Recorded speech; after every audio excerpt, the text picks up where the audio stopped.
At maaari na po akong tumanggap ng inyong mga katanungan. Unang tanong po mula kay Maricel Halili, TV5. Good afternoon, Yusek. Ma'am, what do you make of the appearance of Vice President Sara Duterte in the Senate yesterday? As we all know, she went there but she did not attend the trial proper. Okay, nadinig po natin ang kanyang binanggit at sa ating palagay marami rin naman natuwa na siya ay pumunta sa Senado at nabanggit ang kanyang mga kataga dahil sa hindi natin alam kung sa unang pagkakataon ba to ay nagkaroon siya ng basihan ng kanyang sinabi. Ating nadinig at napanood na sinabi niyang in this bloodbath, in this bludgeoning, I will be blooded but unbowed. So, meron siya naging basihan at nakita rin natin to sa social media. Mula kay William Ernest Henley ng Invictus. So, kinatuwa natin na sa ngayon ay may nagiging basihan na si Vice Presidente ng kanyang mga sinasabi. Well, anyway, feeling niya na bloodbath ito at alam naman natin na ito ang kanyang hiniling. Siya mismo ang nagnanais ng isang bloodbath. But sa kanyang maiksing salita, kahapon ay wala pa rin tayo nadinig na pagtanggi sa mga akusasyon na ibinabato sa kanya. At hinahayaan na lamang niya ang abogado niya at ito naman ay malamang na kanilang strategy. At hindi pa naman talaga kinakailangan ang presensya ng Vice Presidente sa nasabing hearing kahapon.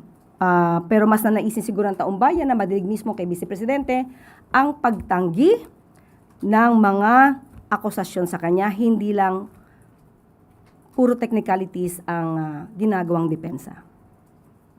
But does the palace agree that the impeachment trial will be a bloodbath and bludgeoning like what VP Sara said?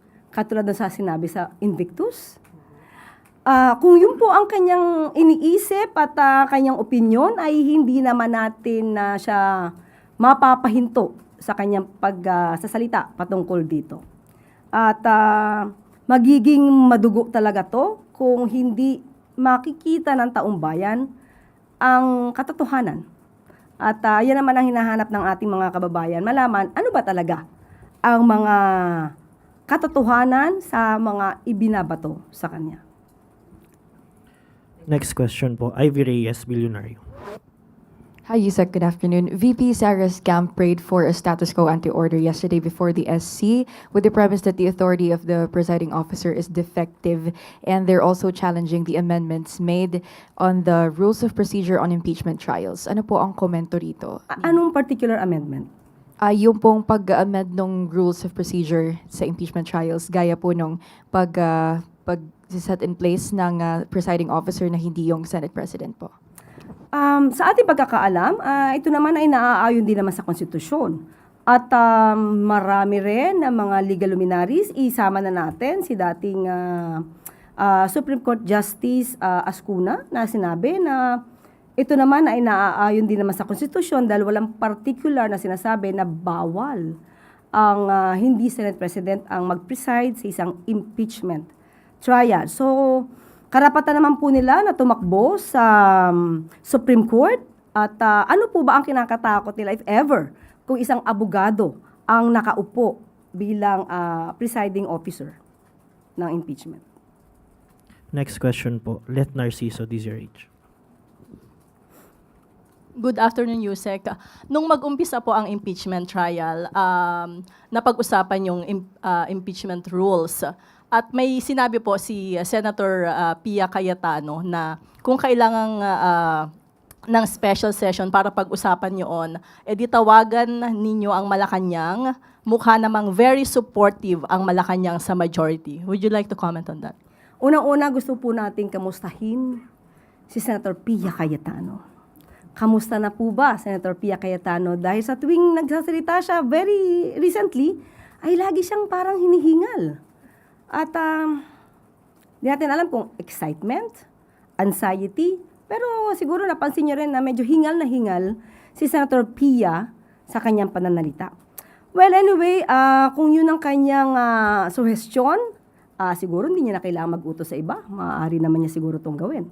But sinasabi niya na ang Pangulo ay suportado ang majority. Nagsalita po ang Pangulo. Sa isang panayam, kung tayo nagkakamali ay sa kapihan, sinabi naman niya na kung anuman ang isinasagawa, nagiging desisyon sa Senado, ito naman ay kanyang susuportahan. At ito naman, ang desisyon naman, ang nagwawagi lagi ay kung anong sinasabi ng majority. So, susuportahan po ng Pangulo, unang-una po because of the separation of powers, but susuportahan po ang ginagawa ng Senado as long as those activities are within the bounds of law. So, di naman po niya susuportahan ang desisyon ng majority kung ito ay mayroong pag-uutos para sa isang lock and load order, ang pag-ayon sa pagpapaputok ng isang General Aplaska, at hindi rin naman po siya sasang-ayon sa isang pagpapatakas sa katulad po ni Senator Bato. Mga gawain malamang na mayorya, pero hindi po yan sasang-ayunan ng Pangulo. So basta tama lang po at naaayon sa batas, naaayon sa proseso, na naaayon sa jurisprudence, yan naman po ay susuportahan ng Pangulo. Next question po, Tristan Nodalo, Newswatch Plus. Good afternoon, Yusek. The death threat made by the Vice President against President Marcos became one of the central issues in yesterday's trial. Did the President watch that portion of the proceedings kasi it directly concerns him? And somehow, yung pagsasailalim ba nito under an impeachment trial validated the President's previous statement na hindi dapat baliwalain yung ganitong klaseng mga remarks or rhetoric? Katulad ng aking binanggit, hindi naman po nagmo-monitor ang Pangulo para panoorin ito dahil marami po mga meetings na inatinan ng Pangulo. Kasama na po dyan yung EDC at marami pa pong mga pagpupulong. So, at itong pagbabanta sa buhay ng Pangulo na isinagawa ng Vice Presidente, hindi na po ito bagong news. Matagal na po at nakita na rin po natin kung ano ang naging tugon ng Pangulo patungkol sa pagbabanta sa buhay niya sa pamamagitan ng pakikipag-usap ng Vice Presidente sa isang assassin. So, nagkaroon ng hearing kahapon para patunayan ito. Sa ating pagkakaalam, hindi ito dininay ng Vice Presidente. At ang kanyang depensa lamang dito ay freedom of expression. So, walang pagtanggi, walang pagpapasinungaling sa akusasyong totoo niyang pinagbantaan ang buhay ng Pangulo. During the opening of the impeachment trial, the defense team of the Vice President argued that this proceeding seeks to overturn the will of more than 32 million voters. Sabi pa po ng defense, the Vice President received more votes than the President and any member of the House prosecution panel. From your perspective, should the number of votes affect itong, kumbaga yung, does it have any bearing in an impeachment trial? Kung yan ang susundin natin na reason o argumento, ibig mong sabihin kahit na 100% ng mga Pilipino ang boboto sa isang public servant, pwede rin siyang gumawa ng mga impeachable offenses. Dahil malaki naman yung boto niya eh. So wag nang pansinin yung mga impeachable offenses na di umano nagawa kasi binoto siya ng milyon o trilyon ng mga Pilipino sa Pilipinas. So hindi po ito tamang argumento, kaya nga po meron tayong provision sa Constitution ng impeachment. Dahil ito lamang po ang paraan na maaari makapagpatalsik sa isang public servant na umubuso ng kapangyarihan at nagsagawa ng mga impeachable offenses. Hindi po usapan ito ng numero ng mga bumoto. Ang usapan po dito ay accountability, transparency, at of course, sinasabi natin dapat, kung liable ka, managot ka. Follow-up question po, kay Let Narciso. Quick follow-up lang, ma'am. Sabi niyo po ay hindi nagmo-monitor si Presidente, pero binanggit niyo rin po na malalaman niya rin naman sa balita yung mga nangyayari. So how did he feel about this? Did he say anything? How did he react? Sa ngayon, kanina nag-meeting po kami, hindi po, wala po siya nabanggit patungkol po dito. Next question po, Heidi Sompang, FEBC, DZAS. Good afternoon, Yusek. Nakarating na po ba sa impormasyon ng Malacanang yung sinasabi pong impeachment plot against Ombudsman Remulla? At ano po ang posisyon dito ng Palasyo or ng Pangulo? Sa pagkakataon pong yan, hindi pa rin po namin na pag-uusapan. Hindi po siya nagiging issue sa ngayon sa mga meetings po ng Pangulo. Sa ngayon din po ay hindi ko po alam kung meron na po bang kopya ng complaint o parang naibabalita lang ito. Dahil alam ko na ibalita ito, pero parang wala pa po yatang complaint na nailalabas. So, hindi pa po maaari magkaroon ng reaksyon ang palasyo dahil parang ito ay naibalita lamang at wala pang konkretong ebidensya kung may magsasampa man o wala. Thank you, Yusek. Next question po, Samuel Medinilla, Business Mirror. Good afternoon, ma'am. Magtatanong lang po kami ng Palace reaction regarding dun sa latest labor force survey results na binalita po kanina ng PSA. Atin din pong nakausap mismo ang tungkol dito dahil nakita po kahit pa nagkaroon po talaga ng pagbaba ng sa employment rate dahil ito po naman ay talagang inasahan dahil nga po naging reason ang global oil crisis. Kahit po sa parte ng agrikultura, although hindi po natin alam, may naibalita rin po ang PSA na merong bumaba na employment patungkol po sa agrikultura. Pero tinitignan din po ito ni Secretary Kiko Laurel, anong sektor? Dahil talaga pong malaki rin po ang naging epekto ng naging kaguluhan sa Middle East, sa ating mga kababayan. Kaya nga po tuloy-tuloy ang pagtulong at pagbibigay ng ayuda sa ating mga kababayan dahil inaasahan po talaga na maaapektuhan ang mga employment ng ating mga kababayan. Follow-up lang, ma'am. Napag-usapan po kaya ito during po dun sa sa EDCO meeting po kahapon? At saka kung may naging marching orders po ba si President Marcos during the meeting? Regarding po sa labor force survey. Hindi po siya napag-usapan in particular dahil even before po na nagkaroon po ng kaguluhan sa Middle East ay nagiging parte na po ito ng usapan para po maibsan nga po yung impact sa ating mga kababayan at sinisiguro po na yung iba na hindi agad makakapagtrabaho. Halimbawa po, yung mga mangisda. Dahil nga po sa taas ng crudo at the time, although nabibigyan sila ng ayuda pero hindi naman kakayanin lahat, no? Na kumbaga araw-araw or monthly or